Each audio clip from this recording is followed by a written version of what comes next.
Hey guys, and welcome to the FPL Tips YouTube channel for yet another Not Sitting on the Fence video. I'm Akhilesh here, and I'm here to take you through the some of the questions that were put up on our Instagram when we asked of the burning questions ahead of Game Week 16. And I will not be sitting on the fence. I will be taking a clear side and will be helping you get a clearer image on how to pick your team for Game Week 16 and the transfers around it.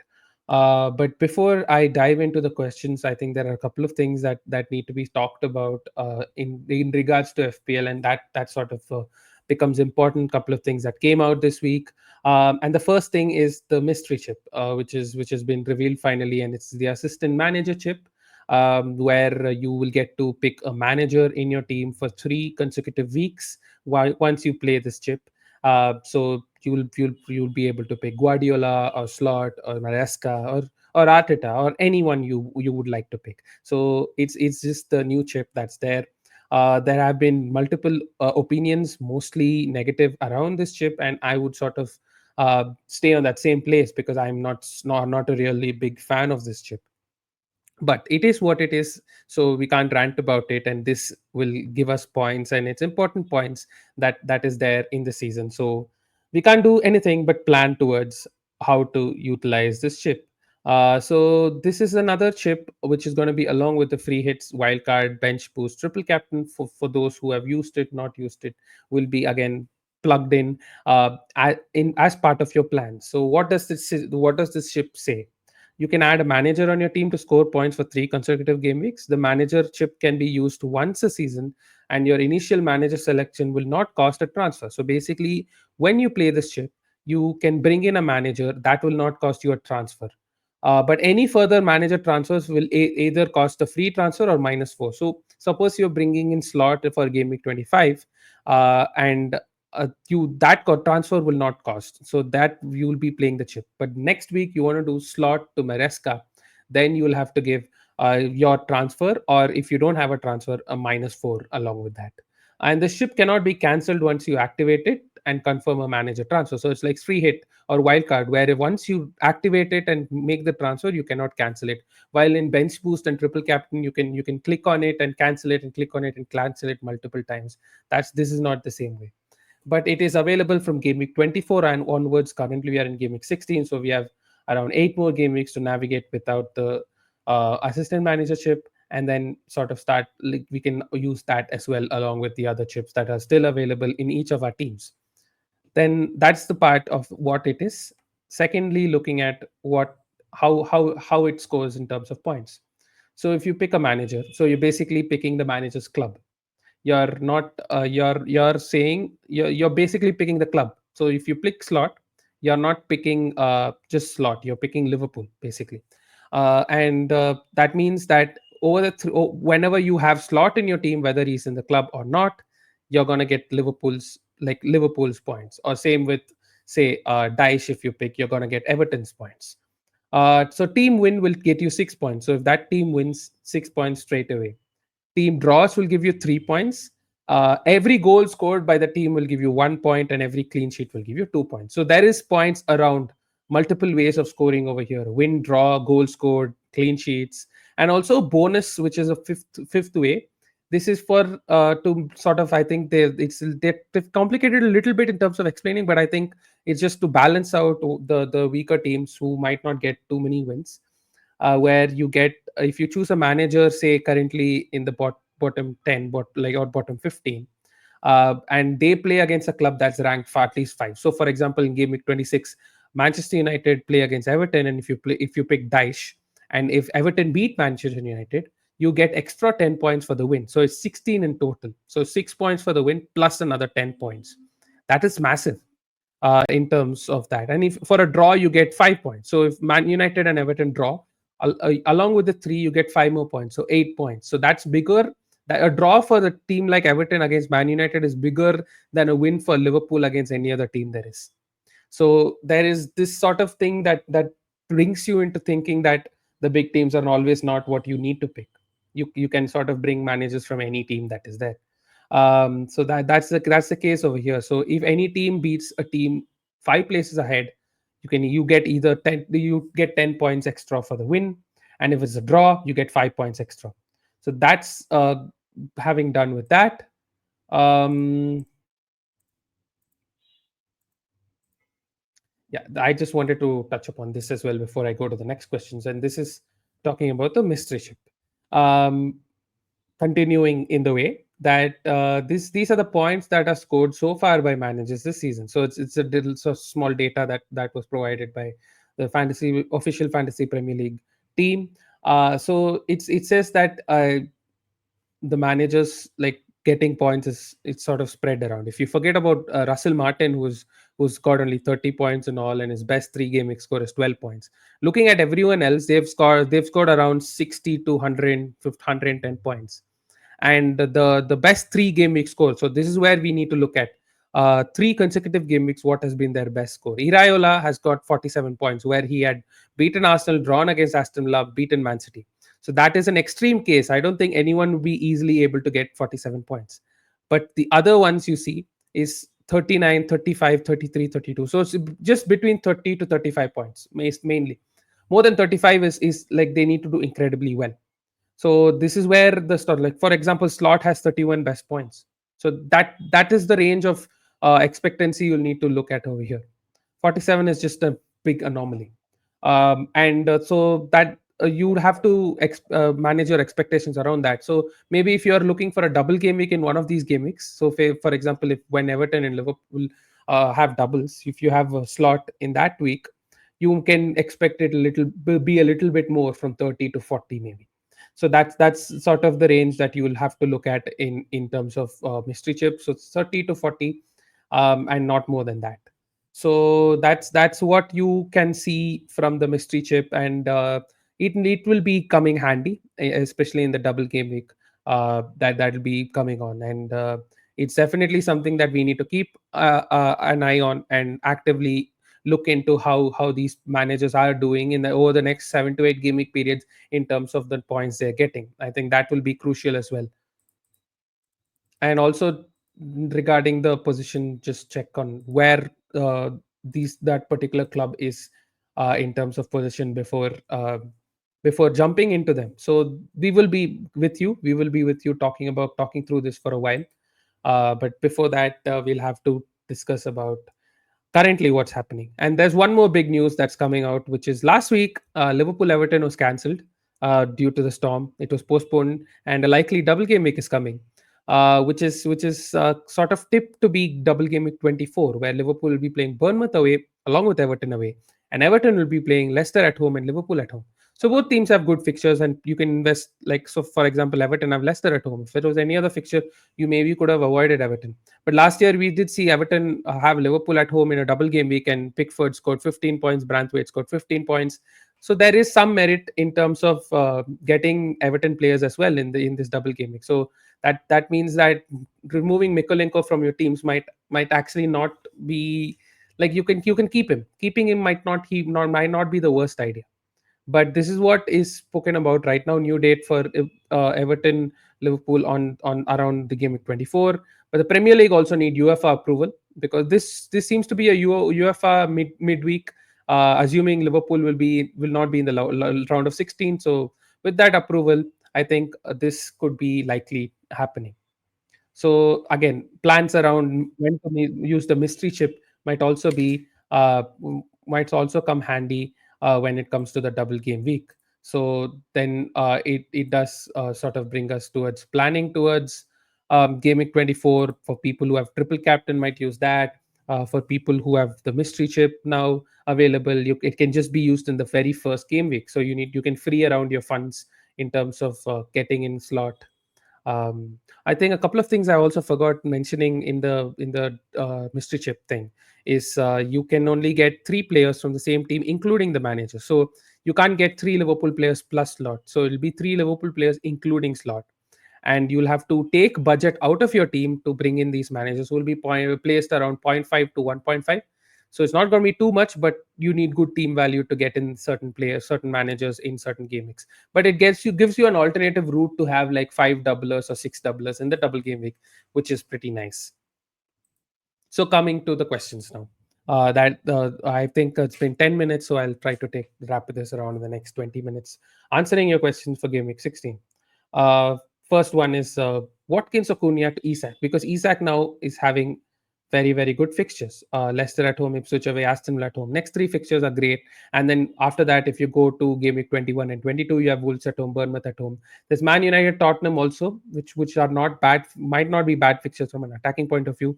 Defensively, Man United don't look so solid under Amorim yet as well. So they might still concede a goal or two. So Isak is a good hold for the next 7 game weeks, and he's also a great transfer in this week. But the question is whether Watkins or Cunha can be removed to bring in Isak. If you look at the stats, Watkins is for the last 6 game weeks has the highest now XG non-penalty. He's also taken a penalty now. Finally, although it was not a great penalty, it's just like you can look at him and you see that he's gonna miss penalties. So he's not a long-term penalty holder, and you don't know who is gonna be there in Aston Villa for the penalties. So that's gonna be around. Maybe Watkins takes the next one because he scored this one. He's got 9 big chances again, most among all of these players. So Watkins currently doing really well. But Watkins also went off in the 45th minute against Leipzig in the Champions League, so that's something to monitor. It's something to look at from Emery. And he has mixed fixtures. Next three are not great, but then Brighton, Leicester, and Everton. So if you have luxury of transfers, the ideal thing would be to bring in do Watkins to Isak this week, then in game week 19, bring back Watkins for Brighton and Leicester. Then go back to Isak. If that's sort of a luxury move. But if I have Watkins right now, I'd just hold him, and I wouldn't transfer him to Isak because but if he is fit. So if Emery does bring in something that Watkins is not fit or doubtful or any doubts around him looming, then I would make the switch immediately. But if he's not, if he's gonna be there, I would just keep hold of Watkins unless you have a luxury of transfers. Same with Cunha right now because Cunha has Ipswich at home and Leicester away. Cunha, if clearly you can see that he has the worst data out of the three, but he has the two best teams to play against in the next 2 game weeks, and after that he's a route out. So again, unless you have a luxury in terms of transferring Isak to Cunha, because there will be other places to address, which I will come to, Mbeumo replacements, defense, and all of that. So because of that, I think it's a bit of a luxury, and you also need that money. You need the money to do from Cunha to Isak 7 to 8.6. That's 1.5 million roughly, maybe even more for some people who would have gotten Cunha earlier. So that's a lot of money, and you might need that money elsewhere to upgrade your defense or upgrade someone else to Saka. Those are priorities. So then I just hold Cunha because for the next 2 game weeks he's pretty good. But other than that, I wouldn't recommend against Isak. I think he's a great transfer this week. I spoke about the merits around him, but I just wouldn't sell Cunha this week for Isak because you're going to pay extra money and you might have other issues to deal with. And Cunha's fine holding over the next 2 fixtures. He has good fixtures. And I wouldn't sell Watkins if he's fit as well. I think Nottingham Forest, Man City, Newcastle can be okay. Then you have Brighton, Leicester. So you just hold transfers and then you can make the switch to Isak in game week 22, 21. So that is my recommendation towards Watkins, Cunha to Isak. Broadly, I just wouldn't recommend to do that this week, although Isak is looking pretty good. What to do with Gabriel? So Gabriel has missed the last 3 games for Arsenal. Went off in the halftime against West Ham, and it's been very gray area. We are not able to clearly understand what is being told around Gabriel. Arteta's not revealing anything. We have not seen training images. We've got news that he's not trained along with Calafiori and other people. So it's not the best state to be in terms of Gabriel owner, because he's a very good asset. And Arsenal have three of the best fixtures coming from a defensive point of view, clean sheet point of view. And you want the double up of Arsenal and have Gabriel there. And this is the latest news that's been coming out from Sami Mokpel of Daily Mirror. He's said that Arsenal are hoping uh, Daily Mail, not my bad, not Daily Mirror. Arsenal are hoping Gabriel will be fit to return against Everton on Saturday. The player has missed Arsenal's last 3 games with a hamstring injury, but is close to returning despite not being risked in the 3-0 win over Monaco last night. So this is promising. First of all, saying that he has not been risked is a sort of promising term, which says that if that game was a very, very, very important game, Gabriel would have played. So that means he'll be better 3-4 days down. And I think we might get leaks as well ahead of the deadline. We might get more news in terms of, because we're not getting any news from Arteta. That's clear. He's not going to reveal much. But coming to Arsenal, I think we're getting the most leaks out of Arsenal right now because their manager is the most unpredictable right now. So we might get a couple of more leaks around Gabriel. So I'd hold the transfer, and I would not sell him if there is any hint towards him being around, him starting. Hold Gabriel. He's definitely a hold, but only if someone rules him out, or if he's not traveled to the squad, if nobody spots him in training, such like sort of negative news, then I would probably do Gabriel away. Maybe even to another Arsenal defender, Saliba, Timber. Timber was also missed training 3-4 days back, but then he was involved against Monaco in the Champions League. So I think Timber, Saliba are both very good buys. Van Dijk is also a good buy when it comes to Liverpool defense. So then I would sell him. But if there is, keep an eye on this. I think we'll also probably come up with more on this. But just keep an eye on this. I think I would hold him. If not, if there is any sort of promise, like from this message that Sammy has said, I would hold him unless he's been properly ruled out uh, by anyone. Time to sell Mbeumo. What are the replacements? I think this is a looming topic right now, and because Mbeumo's fixtures have gone stale, and his data away from home has been bad. He did really well against Newcastle. That was not a game where you should have sold him, but against Chelsea away, maybe that's a game you can sell him because after this he has Chelsea, Nottingham Forest, Arsenal, City, Liverpool, 5 in the next 6 game weeks, and that's a lot of like difficult fixtures, and you can sort of move to other players where you might have merit. Mbeumo has been a glue guy till now, but now I think it's time for you to make the switch. It's not a hard sell. You can hold him for this week if you can bench him, play someone else, play Semenyo if you have him, play Rogers, then that's fine because next week you have Nottingham Forest for Mbeumo. But if you need money to make other transfers, then you'll need money from Mbeumo. So that's the reason why Mbeumo is like you should consider selling Mbeumo. If you need Mbeumo's money, he's a definite sell, and he's definitely a definite sell if you are going to do Mbeumo to either of Palmer, Saka, or Salah. That goes without saying. But now coming to the other replacements when it comes to Mbeumo. So if you need money from Mbeumo, that's when you need to sell him. So that's why I'd probably look at Semenyo and Enzo, which makes you downgrade Mbeumo to sort of upgrade other defensive positions. Say go from Rico Lewis to Trent or stuff like that, or Rico Lewis to Van Dijk, Rico Lewis to Timber. So that sort of brings you in terms of reducing Mbeumo to a cheaper one, and I look at who's a better replacement. I think currently Enzo is looking really good in terms of his data. Also, he's involved really like a lot.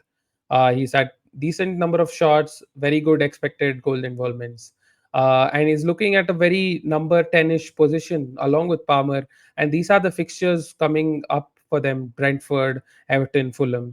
Where Enzo will be a decent asset in terms of he will be pushing up. Chelsea will have control of the ball, and he will probably make more penalty area, and because of that, he might be a very good option. So I think he's number one for me, and Semenyo is number two because Semenyo, his data has gone down a little bit. It's 2.04 expected goal involved in the last six, which is not great. But it's not too much far away from Enzo either. It's just point 0.9 XG, and Semenyo is like sort of a minutes glue guy for his team. And Bournemouth are a good attacking team. The only caveat is Bournemouth share a lot of goals among their attackers. You don't know who's going to score. Which is the same case for Enzo also. It's not like he's going to get a large share of the Chelsea goals, but he's in good form right now. That's why I put Enzo first, then Semenyo. And then in that price bracket, I'd bring in Rogers. Looking at Gordon and Bowen just got a little better data over the last 2 game weeks, so he's looking back to being good. But his two best fixtures, Leicester and Wolves, are behind, and now you are looking at fixtures that are not so good. I mean, next 3-4 game weeks is good, but then it goes bad again. So that's why I think Bowen is sort of. I would avoid him. I would not sell Mbeumo to Bowen. I don't think I'd find a lot of merit in that transfer. Mbeumo to Gordon is an interesting one because Gordon really has a high ceiling over the next few game weeks. Leicester, Ipswich, and Aston Villa has great fixtures for Newcastle. When Newcastle play at home, Aston Villa is also a good fixture. So Gordon is someone I'm tempted to doing Mbeumo. But if you do see other important transfers like the defense, strengthening the defense, because a lot of defenses are very weak right now, then I'd probably downgrade Mbeumo rather than just go to Gordon. I think that sort of does a little better. But the Gordon is not a bad option as well, and I would like, because I shouldn't sit on the fence. I do like the Mbeumo to Gordon transfer. Although I did say like you have to remove Mbeumo only if it's a downgrade. This is a transfer I'd recommend to do in terms of going parallel and not Bowen. Mbeumo to Bowen I wouldn't do. Mbeumo to Gordon I would do. And Mbeumo to if you want the money elsewhere, then I would do Enzo or Semenyo as well. So that's where I stand in terms of Mbeumo replacements. Best Liverpool defender. So that's the thing. Now Mbeumo, if you downgrade him to Enzo or Semenyo, you'll be able to upgrade Rico Lewis or any other defender to Virgil van Dijk or Trent. But first, I'd like to talk about Andrew Robertson, who's played 90 minutes in the last 4 or 5 games for Liverpool ever since Tsimikas is gone. But Tsimikas has been spotted in individual training right now. So Andrew Robertson is a very short-term pick. So because he's a short-term pick, you see the fixtures for Liverpool. I'm sorry, I've not brought in too many fixtures right now in the last 2 3 slides. So I'll just uh, say it out. Fulham they play this week, then Tottenham, then Leicester, then West Ham. Then it's a couple of good fixtures after that. So maybe in the next 2 or 3, I think Andrew Robertson is a good pick. But then they have Tottenham in the middle, which is not the best out of from a defensive point of view. If that's the case, you're bringing him for a very short term, where one of the fixtures is not an ideal fixture to have. While Trent and Van Dijk are long term picks because you have double game week also in the horizon, which is why I think Trent and Van Dijk are much better options because you save a transfer, you're going to hold it. That being said, currently there's not much between them. I think Robertson's a good asset for the next 3 game weeks. But this is a long-term move you're trying to make. You're going to set and forget your defense with two Arsenal and one Liverpool, or two Liverpool and one Arsenal, because they are the two best defense in the league. Over the last 6 game weeks, I think Liverpool are third in terms of expected goals conceded. Everton are second, but they have had great fixtures. Now their fixtures turned towards the bad, so they are not a team I'd look at. So it's Arsenal and Liverpool. So that's the reason why I think Van Dijk or Trent should be your priorities in terms of Liverpool defender. Uh, Very short term luxury transfer is Robertson, but and also like saves a little bit of money because Van Dijk is zero point 0.5 more and Trent is 1.1 more. So save a little bit of money with Robertson. I understand, I get it, but I would try to find the money to go to Van Dijk. If you feel budget constraints with Robertson, because Van Dijk is just nailed. He's gonna play 90 every time. He's a double game week. Like he's like turns up in double game weeks as well. Historically, we've seen that. So when the double game week hits, Van Dijk might be a good player to have. Uh, and that's the reason I think 6.4 he comes at a great value, and he's probably top 3 defenders in the game right now. Gabriel, Trent might be the alternatives to him, but yeah, he's a very good option. I think so. I would be equally happy going Van Dijk as Trent, but Van Dijk's still number 2 for me because if you have the money at 7, Trent comes at a ridiculous price, and he's back. He's gonna play most of the games. Badly is not there.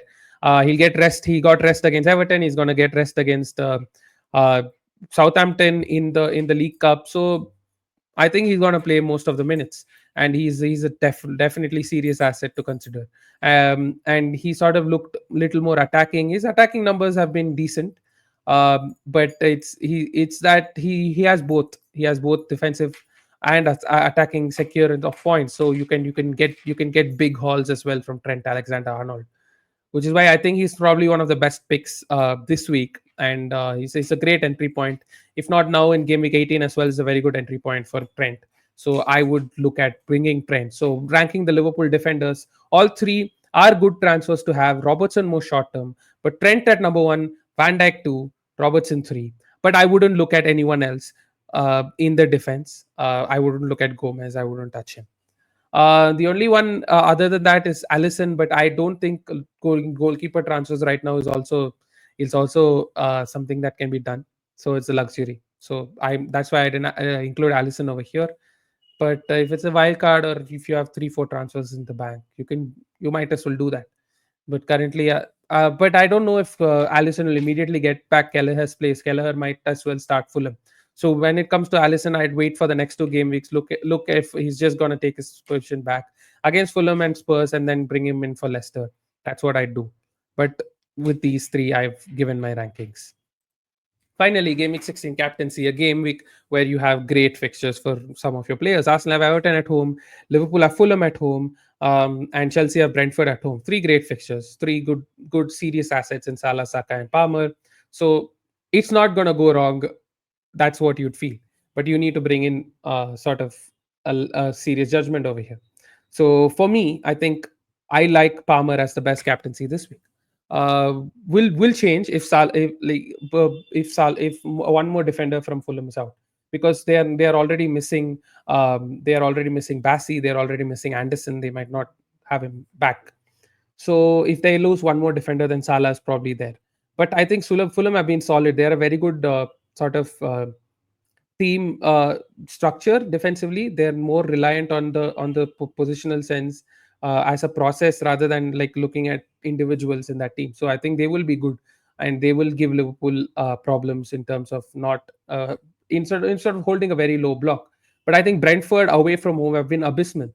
They've been one of the worst defenses. They've been the worst performing team away from home, and Chelsea are the best performing team at home. One of them. I mean, but Brentford are one of the best performing team at home as well as Liverpool. But Chelsea are one of the best performing teams at home. Chelsea have the best expected goals and from open play as well. So Cole Palmer, I think, is a fantastic asset this week, and that's the reason why I think Chelsea. He's just ahead of Salah in my pecking order. Although Salah can do no wrong right now, he scored in the Champions League as well. But Palmer also got a rest in that time. So Palmer is number one with me in terms of captaincy, and then Salah. And number three, I think I'd put to Isak rather than Saka, because Isak has the serious goal threat. And Saka's goal threat, although he's been very good, he scored a brace in the Champions League, and he's a definitely great asset to hold. I'm just little suspectful in terms of his goal threat, especially against Everton, who's going to, again, like Fulham, be resilient towards conceding chances. So I think Isak is at number three, then Saka. I don't think I would consider anyone outside this. Watkins, Haaland, I don't think they're options. Joao Pedro is not an option. Son maybe, but I don't think I would put him also in this list. I think the top four for me are Palmer 1, Salah 2, Saka 3, and sorry, Isak 3, and then Saka at 4. So that's how I'd probably put my list. And that brings us to the end of the video as well. Another Not Sitting on the Fence Gameweek 16 video. If you did like the video, please hit the like, share, and subscribe. And let us know in the comments what you thought was not on yet, and what we could improve in our next game week. And we are trying to bring in more videos in terms of the festive pictures. We are entering the peak of festive fixtures for FPL. December is going to be packed. So let's see you in the next video. Until then, cheers. This is Akhilesh from the FPL Tips signing off.